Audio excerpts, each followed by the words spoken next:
Virginia. We've talked quite a bit at the top of the broadcast about Raylee's Law. Of course, it did not make it past the finish line on Saturday night after a dramatic night in the Senate Friday, and then moving over to the House on Saturday within the final hours. The House got the bill around 10 o'clock in the morning is what we were told, and that's what Delegate Shawn Fluharty, Democrat from Ohio County, says. And he gave a speech that I think people are going to remember for a long time. He joins us now on MetroNews Midday. Thanks for being here, Delegate. We appreciate it. Thanks for having me. Have you had a chance to kind of think through this one and breathe a little bit? Are you still feeling as emotional as you were Saturday night? Oh, I'm probably even angrier at this point when you start playing it back in your head and just seeing how disgusting our government operated on Saturday. What you called at the beginning of the show here was dramatic on Friday because the Senate did the right thing.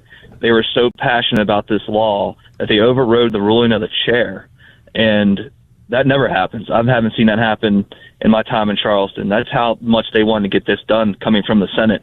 It comes over to the House on Saturday. We had it at 10 a.m. 10 a.m. we had that bill, and we sat on it. We did nothing. We took breaks all day. People gave farewell speeches, get up and clap, kumbaya, how great we are, and they couldn't get the bill to the floor. It's disgusting. I'm angrier today than I think I was Saturday night, and I don't think it's going away anytime soon. And I think it's important for you and others to keep this story going, because what happens all the time, we see it. It fades away as session ends, and we go back down there, and everybody thinks, well, we're just going to do great things in Charleston. This should not go away, and it should infuriate every single West Virginian. And if every West Virginian saw that last hour that was televised at night, if they saw that, there would be a lot of people not coming back to Charleston next year. Yeah, there's no doubt a lot of people are paying attention to that, watching that, and talking about it in a way I've never seen the end of the session be talked about before. What kinds of things were you encountering during the day? You knew that it was back in your chamber. What kinds of conversations were you hearing? Did you know early on in the day that the day would likely end up that way? Well, I think we should walk through kind of the history of the bill to find out. Okay. Look, we passed this bill out of the House twice. Okay. The issue was always coming back from the Senate. Can we get it back from the Senate? Let's get it through the Senate. And I was told directly from Speaker Hanshaw, if it comes over from the Senate, we'll run it. Well, guess what happened? It came over from the Senate. Did we run it? No. And that's infuriating to me. Earlier this session, we actually, when the Senate had on the Education Committee agenda and they decided to pull it the last second, I went to Roger and said the Senate pulled the Raylee's Law, which we thought they were going to run out. We need to run it out on our side. We held the Education Committee hearing. We passed it out of the Education Committee hearing. It went to the floor. We were supposed to hold a split session that day so we could receive committee reports. A split session was not held that day. And so we did not properly receive Raylee's Law in the House. And if you go back and look at the record, Raylee's Law did not make it to third reading because of that. And again, so we didn't do our due diligence on the House side. We didn't get it out. The Senate had pulled it. So when we had it coming over from Friday night to Saturday, my expectation, based on words that were said and conduct, was that we would run that bill when it came over. We would run it clean and we'd get it out. And it didn't happen. Delegate Shawn Fluharty is with us. This is Dave Allen. Thank you for being on the show with us today.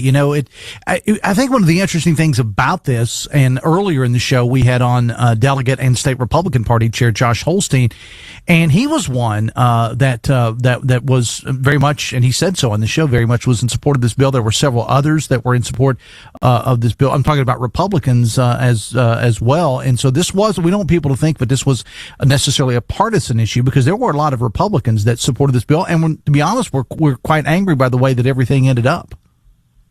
Yes, absolutely. We have the votes for an up and down clean bill to pass. I'm very confident that if you look at the procedural votes on Raylee's Law earlier this session, we had 54 votes on a procedural motion to try to move it to try to move it forward and get it done on the House floor. The votes are there. We have, in many ways, minority rule in the state legislature. We have the fringe, who are super loud, and that puts fear in politicians' eyes, and magically their spines get removed, and legislation doesn't move. It's a joke. If we had a clean vote on this, up and down, we would have bipartisan support and it would get out. Unfortunately, that's not how things always work in Charleston. We're talking with Delegate Shawn Fluharty, a Democrat from Ohio County. So can you pinpoint exactly why you think it didn't move? I mean, I know people are giving speeches. I know July. Why do you think that despite, years of some bipartisan support, it didn't move the way you feel it should have? Well, for whatever reason, Speaker Hanshaw decided he wanted to sit on it for 12 hours. I really have nothing else to say beyond that. I mean, it's his decision whether we take it up. And I started inquiring as the night went on, where is it? Because when you get these Senate reports, as bills come over from the Senate in the final couple days, it goes on the Senate report, and we usually take them up in chronological order. If you look at the Senate reports as they were coming out, Raylee's law was not appearing on the Senate reports. So we had all these bills coming out, and magically Raylee's law wasn't there. And then if you watch the video, we run it out at after 11 o'clock at night, and then we had all the fringe loonies putting amendments into this bill, knowing full well what they were doing was just slowing it down, that we knew it couldn't pass before midnight. And if there was any amendment passed, it killed the bill, because the bill would have to go back to the Senate again, and we all know that wasn't going to happen. So it had to be a clean version of the bill in order for it to pass. It should have been taken up at 11 a.m., not 11 p.m.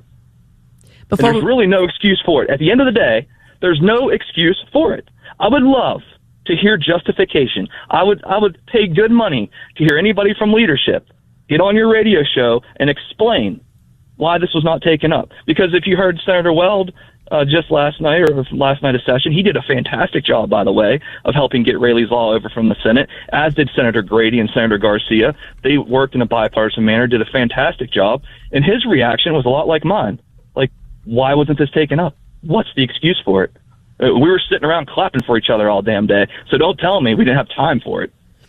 Delegate Shawn Fluharty, we appreciate you being on the show today, and we will welcome you back soon to hopefully follow up on this. Thank you for your time. We appreciate it. Appreciate all you do. Thank you. Thank you. All right. We'll take a break. Fred Persinger, the voice